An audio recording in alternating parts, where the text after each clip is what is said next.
The rain was pouring. That night I took the oath. I stood at my father's grave, soaked to the skin, fingers shaking around the rusted blade I stole from his office years before. The blade was useless now, but the memory wasn't. My father was a great lawyer, a man with a faith in justice. And that faith had cost him his life. He had dared oppose Adrian Moretti, the notorious Mafia king, when he bared his illegal shipments. Days later, father's car exploded. The police ruled it an accident. But I knew. Everyone knew. So I vowed upon that grave, I would destroy Adrian Moretti. For years, I prepared. Law school sharpened my mind, investigative journalism honed my instincts, and martial arts gave me a body that could fight. I built contacts in the underworld, gathered whispers, put together every dirty deal he had ever handled. But one thing haunted me. I had never seen his face. Not really. Just blurry photographs, grainy CCTV stills, and the legend of a man with storm cloud eyes. Soon, I breathed, rain running down my face like tears. Soon, I'll kill you, Adrian Moretti.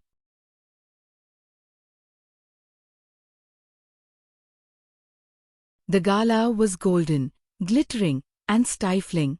Champagne glasses held diamonds, and laughter covered the decay that lay beneath.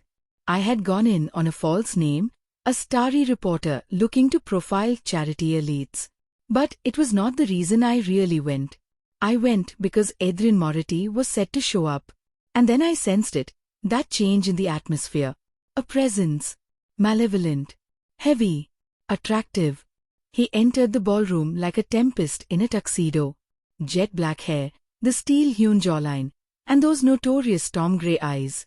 For the first time, myth turned to flesh, and my heart betrayed me. I made my hand calm on my notebook, even as my mind whispered, "He murdered your father. Don't you dare feel anything."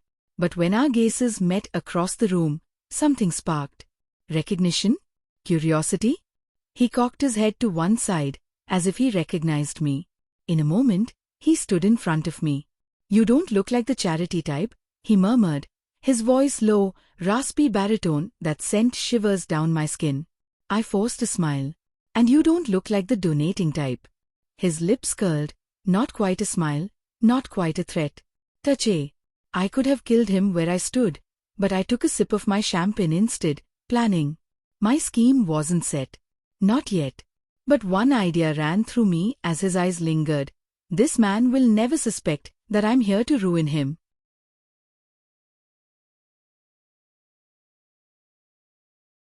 The initial attack arrived 2 weeks after that.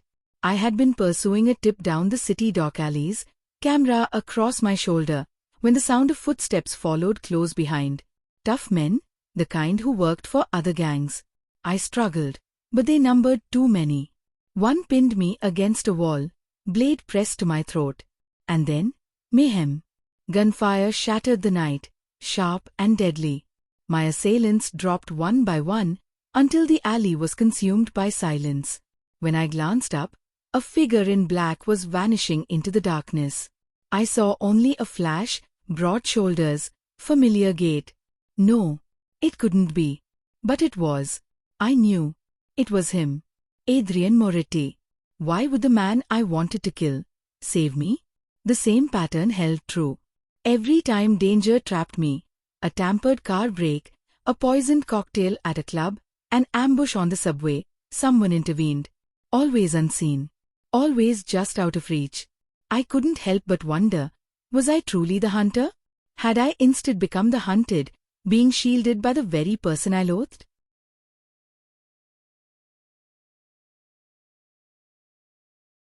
My probe went deeper. I penetrated his companies, spoke to his competitors, collected papers that would incinerate his empire. But every time I got close, there was another thread snapped. Names were erased. Witnesses disappeared. Files were burnt. As though someone were washing away the trail before I came near. I trespassed one night in a deserted warehouse said to contain his shipments. Medical supplies. Vaccines. Antibiotics. Pilfered from corrupt officials and diverted to orphanages. I stood stock still. This wasn't the monster my father had painted. Or was it all a cover? The further I went, the darker it got. And the longer I spent running into Adrian, the more perilous my heart was. Because each look lasted too long, each statement sliced too deep. And then there was that evening at his estate. I had snuck in to steal a ledger. He caught me, with me up against a marble wall, his hand around my wrist. "You're more cautious," he said quietly, his eyes narrowing. "There are men who would like you dead." I spat again. "And what do you do? My protector?" His lips twitched.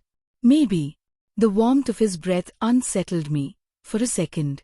Long enough for me to question whether desire and hatred could both be present.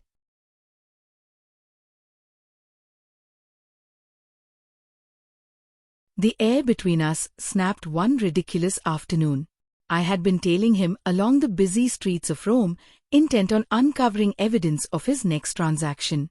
He slipped into a little cafe. I did too. Too bad I didn't know it was Cat Cafe. In less than 2 minutes, a ripe orange tabby jumped onto my lap, claws digging into my blouse. Another sat on Adrian's shoulder as if he were a pirate. For the first time, I had seen him laugh. Not sneer, not smirk. Laugh. Deep and rich, and it was more of a shock to me than gunfire ever had. "You appear to be under siege," he joked, working the cat from its entanglement in my blouse. His fingers touched my skin, a warmth spreading up my throat. I scowled. "More than being besieged by you.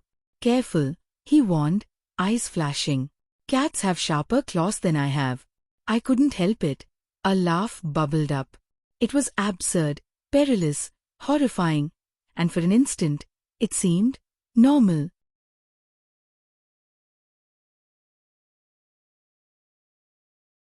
The truth destroyed me. I discovered the file in a secret drawer in his office when he was out.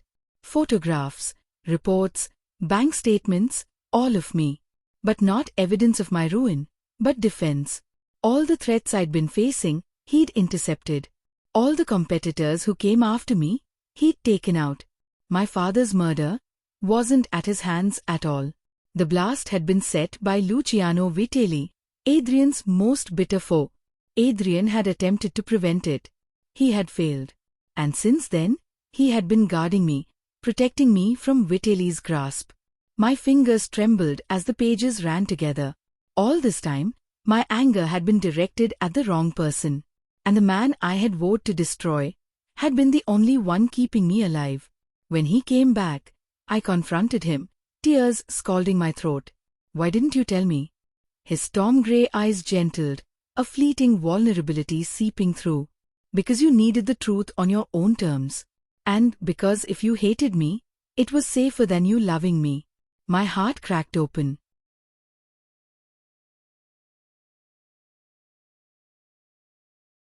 Vitelli attacked that same night. His soldiers attacked Adrian's property with guns firing.